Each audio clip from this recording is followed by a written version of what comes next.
France Maghreb 2, France Maghreb 2.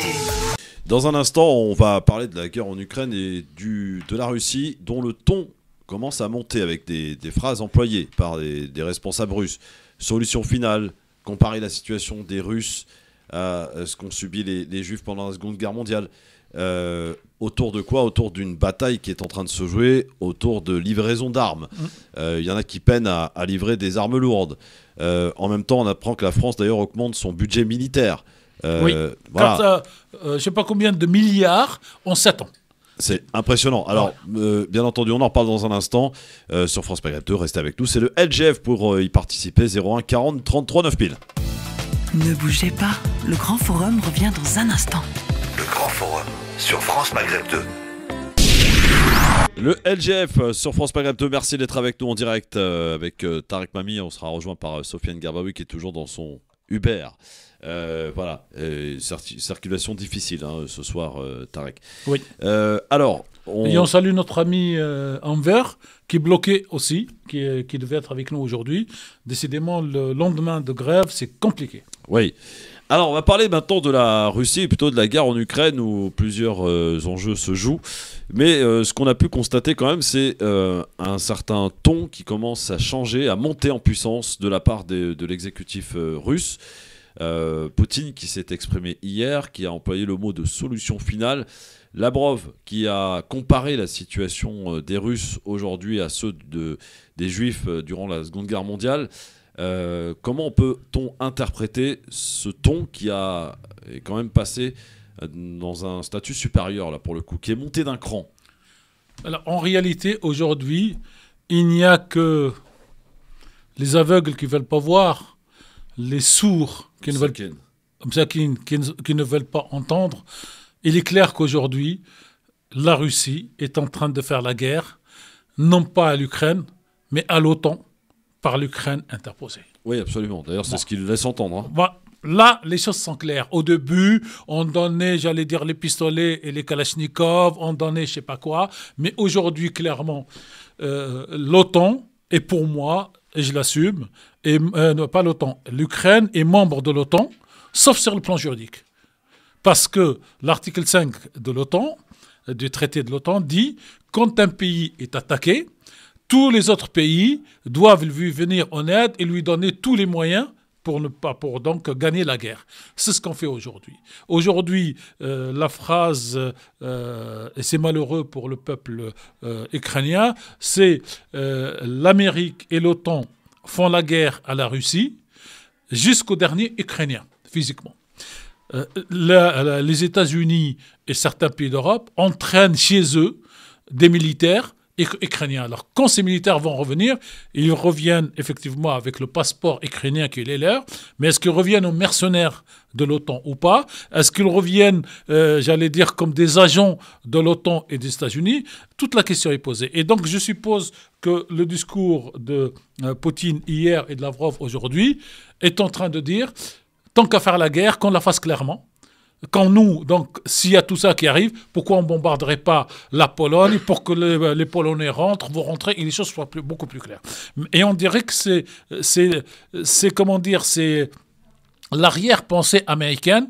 Et ce qui est désolant, ce sont les Européens qui suivent et qui, vous voyez, par exemple, vous voyez les positions de deux anciens ministres des Affaires étrangères, qui ne sont pas tout à fait d'accord.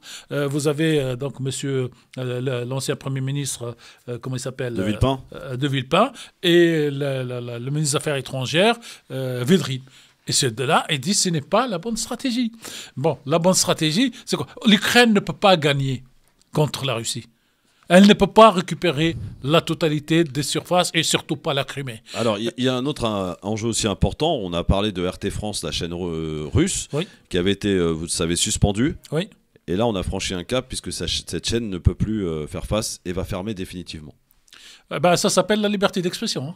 Quand le Mali a décidé d'arrêter nos amis, j'ai dit nos amis, parce que moi je connais tous très bien, de RFI et de France 24, le président français et toute la France s'est levé contre cette démarche d'interdiction de liberté d'expression. Mais quand c'est la France et toute l'Europe qui coupent RT, ça devient, c'est pour lutter contre la dictature. Vous savez, j'ai dit tout à l'heure qu'aujourd'hui, il n'y a que les aveugles et je m'excuse pour les aveugles, pour les non-voyants et les sourds qui ne veulent pas voir que la guerre est avec l'OTAN. Vous avez la même chose. La Russie envahit l'Ukraine, on interdit l'équipe de football.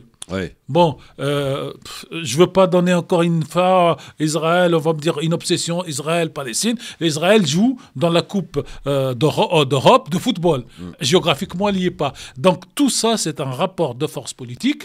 Et aujourd'hui, la seule question qui vaille, qui aujourd'hui est plus fort en termes de rapport politique? Est-ce que c'est les États-Unis et l'Europe, ou est-ce que c'est la Russie avec le soutien plus ou moins caché, plus ou moins avéré de l'Inde et de la Chine?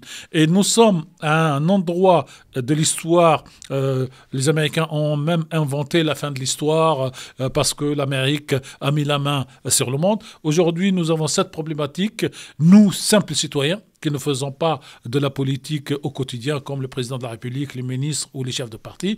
Nous devons nous regarder pour dire quel est l'intérêt de notre pays aujourd'hui quand on voit les 2 millions ou le 1 million de manifestants dont on va parler tout à l'heure, cher Christophe, les problèmes de retraite et tous ces problèmes que nous avons.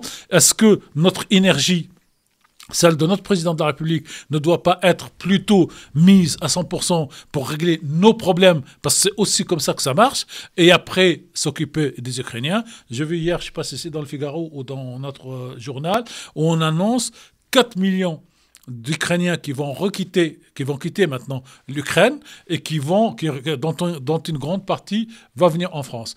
Et personne dans la presse ne parle de ce que vivent les Ukrainiens à l'intérieur, y compris l'opposition ukrainienne, qui n'est pas pour cette guerre et qui voudrait trouver une solution avec la Russie. Y compris le fait d'interdire aux hommes, je crois de moins de 35 ans ou de 40 ans, de quitter l'Ukraine. Donc de les garder pour qu'ils puissent devenir militaires malgré eux. Les partis politiques d'opposition, vous savez, leur activité est gelée, et plein de choses comme ça. Et donc, on vient, au nom d'une idée de la démocratie que nous pouvons partager, mais qui n'existe pas en Ukraine, vouloir nous imposer à tous, donc cette vision qu'il faut être avec l'Ukraine. Les Arabes ont un proverbe qu'on interprète différemment. On dit « je suis avec mon frère, qu'il ait raison ou qu'il ait tort ». Et certains disent je suis avec lui quand il a raison, pour l'aider à se battre, et on est avec lui quand il a tort, pour lui demander d'arrêter d'être lui-même, si vous voulez, un dictateur. Mais là, aujourd'hui, nous sommes dans une situation, moi, c'est tout ce qu'on espère, et ça n'arrivera pas, c'est qu'on arrive à une guerre ouverte entre l'OTAN et la Russie, et l'utilisation de ce qu'on peut appeler de part et d'autre les armes nucléaires tactiques. Alors se joue aussi un enjeu important, c'est la livraison d'armes lourdes en Ukraine. Et là, on sent quand même une certaine fébrilité de certains pays qui attendent de savoir ce que va faire l'autre pour en faire de même.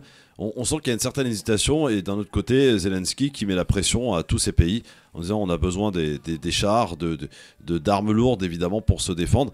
Et là, on sent quand même une certaine fébrilité, notamment du côté de l'Allemagne, du côté de la France. Alors on peut dire qu'il y a au moins 3 problèmes.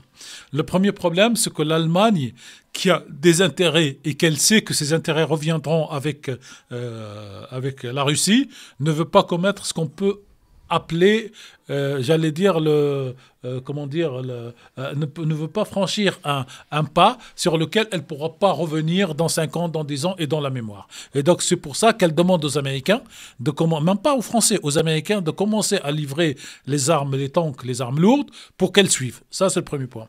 Le deuxième point, vous avez un problème qui a été évoqué par un général américain. Les 4 chars qui peuvent être donnés aujourd'hui en Ukraine, c'est le français, l'anglais, l'américain et l'allemand. Or, ces 4 chars n'ont pas le même système. Donc, vous imaginez, par exemple, que si chaque pays donne 50 chars ou 100 chars, chaque brigade ukrainienne ne peut pas faire ce qu'on appelle l'interopérabilité entre les différents chars. Donc, ça risque aussi de compliquer. Et donc, vous avez, si vous voulez, on y va forcé, courageux mais pas téméraire. En tout cas, c'est la position de l'Allemagne par rapport à ça de la France.